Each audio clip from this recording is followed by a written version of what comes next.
बिस्मिल्लाहिर्रहमानिर्रहीम। अस्सलाम वालेकुम। हकीकत टीवी साइंस एंड हेल्थ में खुश आमदीद। ईरान ने ऐलान कर दिया है कि वो अपनी फोर्सेस शाम में रवाना कर रहे हैं। जंग तो बहुत बड़ी होने वाली है। होने क्या वाली है? हो रही है, बहुत बड़ी जंग हो रही है। लेकिन शायद हमने जो अपनी किताबों में पढ़ा है, उस किताब में जो सारे अहवाल और इवन के इनकी अपनी किताबों में जो दर्ज हैं चीज़ें, वो सारी शाम के अंदर आखिरी अखाड़ा और मैदान सजने की बात है, अब हो रही है। हुआ ये है कि आप जरा गौर देखें, कमाल की बात है। इजराइल ने कहा है ईरान को, किसी सूरत तुमने फौज अपनी शाम में नहीं भेजनी। एक मिनट, होल्ड ऑन। इजराइल कह रहा है ईरान को कि तुमने अपनी फौजें, टैंक्स, मिसाइल, कोई चीज शाम में नहीं भेजनी। इजराइल का क्या लेना देना है शाम से? सिंपल सी बात है, जरा आप चीजों को, डॉट्स को कनेक्ट तो करिए। इजराइल ने कहा है कि शाम के अंदर अगर ईरान ने चीज भेजी तो लड़ाई होगी। आप सोचें, शाम एक इस्लामिक कंट्री है, ईरान उसको बचा रहा है, रूस उसको बचा रहा है, और चाइना ने भी कह दिया है कि हम बशारुल असद के साथ खड़े हैं। यानी बशारुल असद तो चले एक वीक इंसान है, उसकी फोर्स भी वीक है। आप एरिया की बात करें ना, इसराइल को क्या तकलीफ है? अब असल कहानी खुली। इजराइल की करोड़ों डॉलर्स की, अरबों डॉलर्स की इन्वेस्टमेंट बर्बाद हो जाएगी। ये जो बागी उन्होंने खड़े किए हैं, किस लिए खड़े किए हैं? वो इसलिए खड़े किए हैं कि वो बशारुल असद की गवर्नमेंट को गिराए। गिराने के बाद फिर इजराइल गुलान की पहाड़ियों को फतह करे। फिर जाहिर सी बात है, इस सूरत हाल में गुलान की पहाड़ियां खाली यहाँ नहीं है। यहाँ पर पानी चोरी करना है, तेल चोरी करना है, लैंड चोरी करना है। वो जी हमारा 2000 साल पहले ये हमारा इलाका था, फलाना था, तो वो कैप्चर करना है उसने। तो इस सारी सूरत हाल में उन्होंने ऐलान कर दिया है कि ईरान ने अगर भेजा तो ये लड़ाई तस्वुर होगी। अब इनको डर क्या है? देखिए, ईरान ने, रूस ने और चाइना, आप चाइना को ऐड रखें इसमें, क्योंकि शी जिनपिंग का बयान कि बशारुल असद के साथ खड़े, किसी सूरत उसके इलाके फतह नहीं होने देंगे। ये असल में जो चाइना की जानिब से ये सारी सूरत हाल सामने आई है, वो इनडायरेक्टली बैक पर खड़ा हुआ है। अब सीन यहाँ पर ये है कि एक बात आप ज़हन में रखिएगा, मिडिल ईस्ट में भी पैगाम अमेरिका को भी चला, इजराइल को भी, कि बशारुल असद को ही हम मानते हैं, हम किसी और को नहीं मानते। अब ईरान की फोर्सेस यहाँ पर आएगी तो जाहिर सी बात है उसके बाद स्टेज जो सजेगा, ईरान इसको फतह कर लेगा। रूस जाहिर सी बात है स्ट्राइक कर रहा है, ये इलाके इनके हाथ से निकल जाएंगे। ये जो अभी बागी फोर्सेस आई हैं, इनके हाथ से निकल जाएंगे। जब इनमें से बहुत सारे जिंदा पकड़े जाएंगे तो वो क्या कहेंगे? अब जरा कहानी समझिए। वो क्या इतराफ़ करेंगे? वो बताएंगे हमें ट्रेनिंग कौन देता रहा, हमें इजराइल ने कैसे बैक किया, हमें अमेरिका ने बैक कैसे किया, क्या सूरत हाल हुई, क्या मामला हुआ। वो सारे का सारा उगलेंगे, प्लान्स भी बताएंगे, चीज़ें भी बताएंगे। और सबसे बढ़कर इजराइल को जो खतरा है कि जब ये चीज़ें सामने आएंगी तो जाहिर सी बात है, अभी तो बहुत कुछ खुलकर बताएंगे, बहुत सारी चीज़ें, प्लान्स उनके बर्बाद होंगे। ये भी वो बताएंगे बड़े क्लियरली कि इस सारे मामले पर हमें सप्लाई कहाँ से की गई, हमें कैसे बताया गया कि S-400 का जो रेडार है वो यहाँ पर है, आपने कैप्चर करना है। फिर बशारुल असद की फौज के अंदर कौन कौन मिला हुआ है, हमें मदद कैसे जाती है, ये सारा प्लान वो खोलेंगे। आपको क्या लगता है कि ईरान के जो फौज यहाँ पर आएगी, या ये जो इराक के कमांडोज या फौजें यहाँ पर जो पहुँच चुकी हैं, या ये जो सारा इस वक्त पहुँच चुकी है कि हमने लड़ाई करनी है, लड़ाई शुरू हो चुकी है और हम और बहुत सारे इलाके वापस ले लिए हैं, क्या इस सारी सूरत हाल के अंदर ये लोग यहाँ पर बस कर देंगे?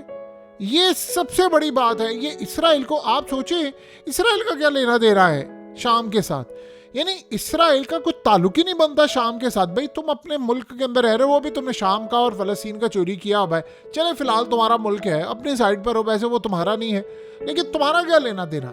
लेना देना इसलिए है कि भाई आप सोचो खुलकर कैसे ये लोग आ रहे हैं कि भाई ईरान की फौज को हम शाम में गवारा नहीं, कि भाई तुम्हारा काम क्या है? अब चीजें नजर आ रही हैं सामने, साफ साफ नजर आ रही हैं कि ये असल में उनकी इन्वेस्टमेंट डूब जाएगी। उनको पता है कि फाइटर्स ने यहाँ पर नहीं रुकना, ईरान यहाँ पर आएगा तो ईरान ने फिर एक आगे मामला लेकर जाना है। जाहिर सी बात, अब दुनिया भर से जंगजू यहाँ पर पहुंच रहे हैं, यमन से पहुंच रहे हैं। देखिए, अफगान तालिबान के साथ ईरान के मामला तय है। वो भी आप जो मर्जी कह लें, ये जो फाइटर्स हैं, आप ये सोचें, ये सारे आ रहे हैं। आपको पता है ये कहाँ पर थे? ये गुलान हाइट्स के करीब थे। गुलान हाइट्स किसने कब्जा किया है? ये रूस अगर ना होता, आप बताएं कि ये जो इजराइल ने इतना इलाका फतह किया, इनमें से आज तक बागियों ने कभी कहा है कि आज 76 साल हो गए हम इजराइल से 1 इंच लैंड भी वापस लें? आपको पता है ये सारे जो फाइटर्स हैं ये गोलान हाइट्स के करीब थे काफ़ी अरसे तक। इनमें से एक बंदा भी इजराइल क्या है? चले ये पहले इनके पास एक जवाब होगा कि जी वो इजराइल से लड़ाई तो नहीं थी। वैसे तो इनको खैर जवाब बहुत सारे चाहिए होते हैं, लेकिन पिछले तकरीबन 420 दिनों से लड़ाई जारी है गजा में, वहाँ पर कत्लेआम हुआ है। इनमें से किसी एक ने एक दफ़ा लड़ने के लिए वहाँ गए हैं? ये अगर वहाँ पर जाना चाहते, गोलान हाइट्स के करीब ये थे, क्योंकि गोलान हाइट्स जो है वो आधी इजराइल के पास है, आधी अब शाम के पास है, तो अब जाहिर सी बात है लिबनान का भी हिस्सा वहाँ पर है, तो ये यहाँ से आसानी के साथ गोलान हाइट्स को वहाँ से क्रॉस करके जा सकते हैं। वहाँ तो पहाड़ है, इनके लिए जाना कौन सा मुश्किल है। अगर एलेपो तक ये आ सकते हैं, हलब तक आ सकते हैं, हमा तक आ सकते हैं और आगे बढ़कर इन्होंने दमिश्क तक जाना है, तो बताइए इनके लिए क्या मुश्किल है यहाँ तक जाना। इतनी रिसोर्सेज इनके पास, इतने गन्स मशीन्स इनके पास, यानी आप सोचें कि ड्रोन्स हैं, एडवांस डिफेंस सिस्टम है, तमाम चीज़ें अचानक इनके पास आ गई। तो इसराइल के खिलाफ जब जाहिर सी बात है सपोर्ट करने वाले हैं तो उनके खिलाफ क्यों जाएंगे। इराक के प्राइम मिनिस्टर ने अर्दोगान को ये बात बड़ी क्लियर लिखी, उसने कहा कि तुम इजराइल का एजेंडा पूरा कर रहे हो, इजराइल की बैक पर खड़े हुए, इजराइल का पूरा गेम प्लान सेट किया हुआ है, उसका सारा काम तुम कर रहे हो, ये जो तुम सपोर्ट कर रहे हो। ईरान ने इनको धमकी दी, अपना फॉरेन मिनिस्टर वहाँ पर भेजा और धमकी दी कि क्या तुम तमाशा बनाया हुआ है तुम लोगों ने।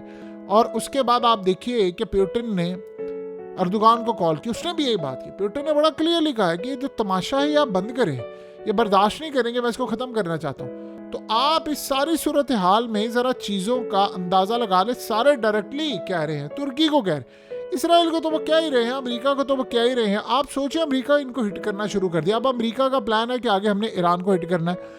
तो ये सारे का सारा आप डॉट्स कनेक्ट करते जाएं, सारी चीज़ों के करते जाएं, आपको एंड पर एक ही चीज़ नज़र आएगी कि इसराइल का गेम प्लान देख लें। आपके रोंगटे खड़े हो जाएंगे कि यार इन्होंने किया क्या है, ये क्या मामला है, ये क्या सूरत हाल है। सो आप ये सोचें कि अब रूस की जानिब से जो S-400 का रेडार सिस्टम इन्होंने पकड़ा है, वो रूस कह रहा है कि इजराइल और अमेरिका तक ना जाए, फौजों को भेजकर या तो इसको पकड़ ले या इसको तबाह करें। आप सोचें ज़रा, यहाँ तक मामला आ गया और हम ये समझ रहे हैं। कभी आपने देखा दाइश ने जाकर इजराइल के खिलाफ कोई लड़ाई की हो? कभी दाइश ने अमेरिका के खिलाफ लड़ाई की हो? आप जब भी देखेंगे दाइश किसको मारती है, या तो वो पाकिस्तानियों को मारेंगे, आम लोगों को मारेंगे, या वो मारेंगे तो अफगान तालिबान को। कितनी देर अफगानिस्तान में दाइश ने हमले किए, कितने मासूमों को मारे। इराक में देखें किनको मारे, आप शाम में देखें वो किनको मारे हैं। वो कभी ईरान पर हमला करते हैं, कभी शाम पर हमला करते हैं, कभी अफगानी। उन्होंने किसी को नहीं बख्शा। कोई ये सोचा ना फलाने मकतबा फिक्र को, फलाने को, नहीं, उन्होंने सबको मारा है सिवाय इसराइल और अमेरिका। अमेरिका और इसराइल के अलावा उन्होंने सबको मारे। जब अमेरिकी फौजें अफगानिस्तान से निकल रही थी तो आखिरी दफा किस पर हमला किया था दाइश ने? बताइए ना। अमेरिका ने नहीं उस वक्त किया था। अमेरिका बेशक दाइश के पीछे खड़ा, लेकिन उन्होंने किया नहीं था उस वक्त, दाइश ने किया था। और उसके जाने के बाद, अमेरिका के जाने के बाद क्या हुआ था? अफगानिस्तान की लड़ाई में दाइश ने क्या कहा था कि जी अमेरिका के खिलाफ, अमेरिका तो चला गया, तो अफगान तालिबान ने क्या कहा था?